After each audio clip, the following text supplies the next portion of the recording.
Hello everybody, it's Tomebinder, and in this video I'm checking out Castle Eisenstein by Jonas B08. I know very little about this map because the description is just a smiley face. It looks sort of like it has a Warhammer vibe to it. It has a very intriguing thumbnail to me with a nice red sky. So without further ado, we're going to jump in. I don't know how long of a map this is. I've just very briefly looked at it in the custom battle editor. But today we're going to be hitting play and seeing what the gameplay of this looks like. I do like these notes J&I has added, the hints and the load screens. But here we go. Castle Eisenstein, we're outside the castle walls, looks like. Look at this red sky, this like blood red environment. It's very interesting and very unique. Let's hit play. Okay, got some nice music to it. And I guess we're attacking the castle from the looks of things. Whoa! Someone's shooting at me. Someone down there has a bow. Okay, well, I'll get to you in a second, sir. Wow, I like this rocky rubble at the base of the castle. That's pretty impressive. I'll get some extra bolts for myself if that's what this is.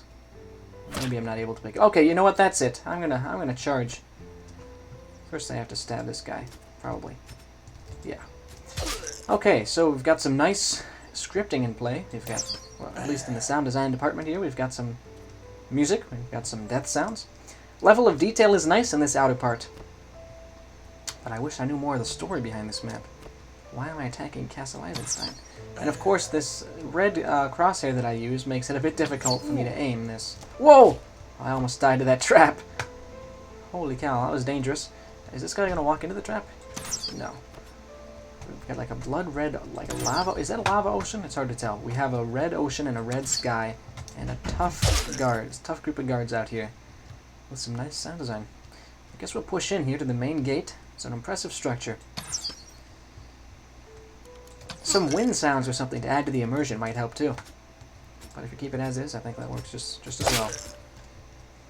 These guys aren't putting up much of a challenge.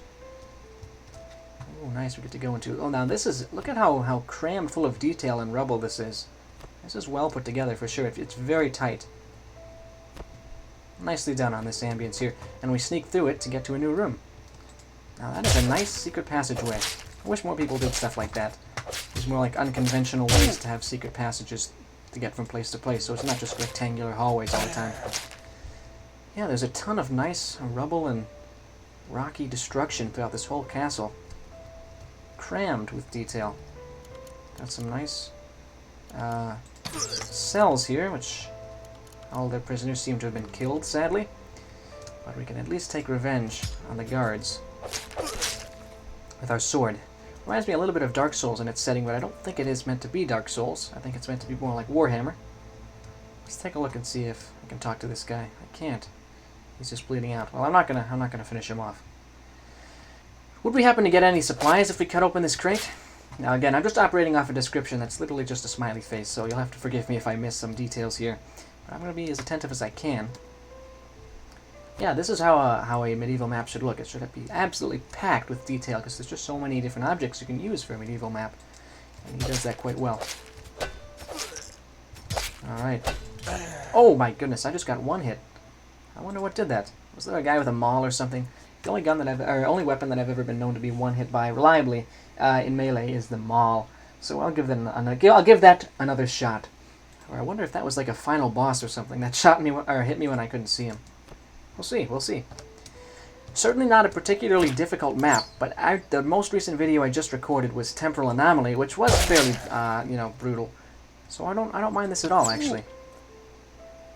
It's well put together. It's got a nice environment, very unique environment, and it's fun to just have some meleeing time, melee and range, because I'm trying and failing to shoot this guy. Come on. He absorbed that bolt. There we go. And again, nice sound design here. I wish I knew the backstory behind this. So yeah, in many ways this is a very refreshing map. I hope some people watching this video check it out, and maybe it'll give them some inspiration, because Ancient Warfare 3 is called Ancient Warfare 3, so fantasy-type battles, maybe there should be more of them. So anybody who has an interest in that kind of thing, I'd recommend this map, I'd recommend the High Wall, I would recommend the Attack on the Darkened Keep series. All that stuff, it's great for ideas and inspiration. We do want to make some more fantasy-type content in this game. This is just straight fun. Doesn't need anything more than that. Alright, let's go after this guy. Another thing that this map has going for it is the variety of textures. We've got stone modulars, we've got these prison modulars, we've got various types of objects and rubble being used. Wooden door, flag, every inch of this map is used. Okay, so where did I get instant-killed from? I stepped in a trap. It wasn't a guy who insta-killed me, it was a trap. Okay, that's why. Well, I only died to it once, so I'm not going to complain about it. Oh, boy, jump out of the way. That guy's gonna... It looked like he was going to walk in a flame trap. Now, if you want to make these, the melee encounters and the traps more dangerous, one recommendation I might have... Oh, don't step in that! Is to restrict the player's ability to jump, actually. Because then you can't cheese the enemies by jumping up on the table, and it's a little bit harder to navigate around traps. Those are just some ideas. So traps on the floor, that is. Just going to check here for any secrets. Doesn't seem to be many secrets around, so we'll keep moving forward. This is quite nice for a castle attack map. I want to watch for traps, too, because he's shown that he's willing to use them. I don't want to die to him. This guy looks pretty tough. I don't think he's the final boss. Well, maybe he is. But he's got a lot of armor. Sometimes I just let them swing so I can block it in a satisfying way. Like that. You know you're good when you let the enemy swing at you. No, I'm just kidding. I'm not that great at melee combat. Like if there was a unit with elite skill or something, I feel, or several of them. If there's several enemies with high skill, it's basically over. Okay, let's sneak in here very quietly. These look to be some sort of cultist. They are certainly a type of cultist. Oh my goodness. Let's take them out real casually. We're just gonna cut them down. Oh boy, they summoned a demon. Is this the final boss? That's cool. That's really cool. When you anger them, it summons a demon. Ooh. Nice unit design here, and I like the variety of encounters too. We've just been fighting on the outside of the castle, the inside of the castle, and now this really spooky library. So well done on that as well. The atmosphere and environment is on point. But now we're out of that place, and we're going to head inside this hallway. Make our way forward. Is this the final? This looks like a final boss room. All right, he's got some guards though, so we better face them before we face him. Oh, look at that! There's a boss bar. And look at these windows are so cool. These tinted windows with the mountains of stone outside. That's pretty awesome, man. Some great design choices being used. So I wonder if that crossbow guy is the boss, or if the boss is yet to be seen. Let me try stabbing at him and seeing what happens. He's not the boss. Okay. So this is another one of those times where I think restricting the player's ability to jump is going to be good because it's going to prevent the player from cheesing the boss by, like, you know, here's for example, I could just jump up on this bench and it wouldn't work too well. Oh, this guy's still here. Let's fight him first because he's not the boss. But yeah, I could do stuff like jump up on benches, but I could kind of lead them on a chase, like bring them up over here and then jump off. And now I have time to reposition and shoot at them, but they have to walk all the way back down the stairs. So for that reason, I would recommend restricting the player's ability to jump in your fantasy and really any sort of melee-styled maps. I think he's almost dead, though. Oh, he hit me. He got a good hit off that time. You know what? I'm gonna take out his guard first. I don't want to end this map just yet. Ooh, this is just good, clean fun. And this is a king, of course, of some sort.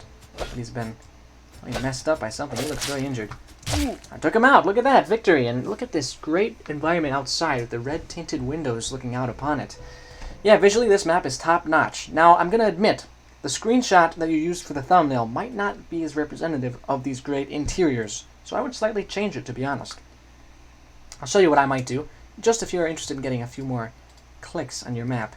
You could do something more like this, I feel like would be nice, just changing the angle a little bit. I don't know exactly what it was the first time, but just to show a little bit more of the wall. Or you could go inside, like this, and find a good spot. Like here might be, or not here, like maybe, I don't know. Maybe here, I don't know about there. But just these really detailed and fleshed out interior spaces are where the map really shines, though the environment outside is nice as well. You spend more time inside. This might work too. Just depends on what part of the map you're most proud of. This could also work, of course. Yeah, this is a very impressive final boss room, by the way. Yeah, Castle Eisenstein just kind of came out of nowhere, and I just wanted to show it off because it's a very well done fantasy map with literally no lore behind it. So yeah, check it out if you're interested in that sort of content. But I thought I would just take a break from some of my longer form content and check out this one map for today's video. So thank you everybody for watching. I do really appreciate your continuing support. If you'd like to leave a like and subscribe, I would obviously appreciate that hugely. Also, if you'd like to be notified when I make maps in Ancient Warfare 3, you can follow my Steam workshop, which will be linked in the description of this video. So thanks again for watching, and I'll see you in the next one. Goodbye.